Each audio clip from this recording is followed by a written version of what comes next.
Aujourd'hui, j'ai démonté le haut d'un moteur GJP V35, j'ai enlevé la culasse, ici présente, voilà, pour vous faire une démonstration sur le cycle 4 temps d'une tondeuse.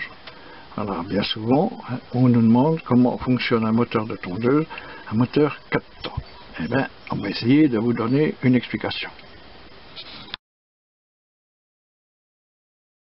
Première chose déjà, pour que l'on soit bien d'accord dans les explications, ici c'est ma pipe d'admission, donc ici j'ai le carburateur, ici c'est la soupape d'admission, ici le prééchappement avec ma soupape d'échappement, ici le piston, la bobine d'allumage, mon volant magnétique. Voilà déjà les organes du 4 temps. Après le cycle. Donc, pour comprendre, pour commencer, j'ai déjà monté mon piston en position point mort haut, PMH, c'est-à-dire que je suis au maximum de sa hauteur. Si je tourne un petit peu le volant magnétique, je redescends. Si je tourne de l'autre côté, idem. Voilà, là, je suis vraiment au maximum de sa hauteur.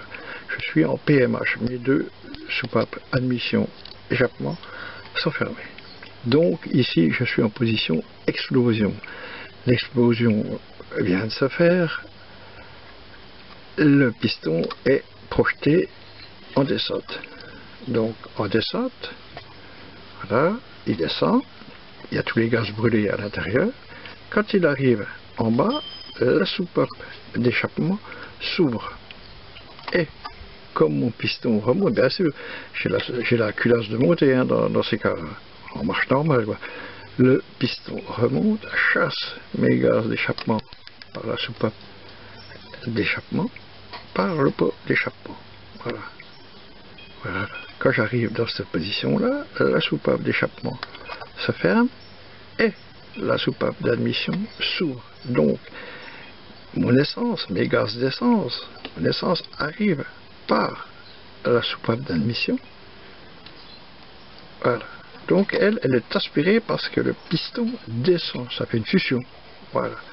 Donc mes gaz, ma chambre là se remplit, puis ma soupape d'admission se ferme, puis ma soupape d'admission se ferme, le moteur remonte, donc compression, mais ce moteur là a une particularité, voilà.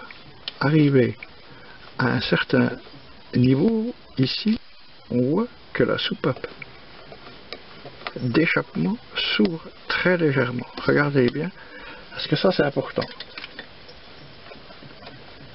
Voilà, la soupape d'échappement s'ouvre très légèrement, et ça c'est la décompression. C'est pour que j'ai moins, pour pouvoir lancer plus facilement la main mon lanceur, j'ai moins de pression dans la chambre là. Donc j'ai un système comme les bobiettes, j'ai un système de décompresseur qui va à un moment donné là, voilà, il se ferme, explosion, d'accord, explosion, je recommence, explosion, je descends, le piston lui commence à remonter, mes gaz s'échappent par ma soupape d'échappement, par pas d'échappement. Je suis au-dessus, la soupape d'échappement se ferme, celle d'admission s'ouvre, mon essence arrive, elle est aspirée, ici elle est compressée, voilà, et à peu près à ce niveau-là, voilà, j'ai, si moi la soupape qui bouge très très légèrement, c'est la décompression. Après ici, c'est l'explosion. Donc, là, il faut faire très attention à ces moteurs-là. De plus en plus, ces moteurs sont équipés comme ça, avec un système de décompression. Il faut, quand on veut régler, même des soupapes latérales, qu'on peut régler, hein, on limant, quoi que ce soit, on peut régler des soupapes latérales. Il faut toujours faire attention, quand on règle, de descendre le piston de 6 mm et demi, voilà, à peu près, ça fait, je sais pas moi, à peu près ça, 6 mm et demi après le point mort, pour libérer ce système de décompresseur.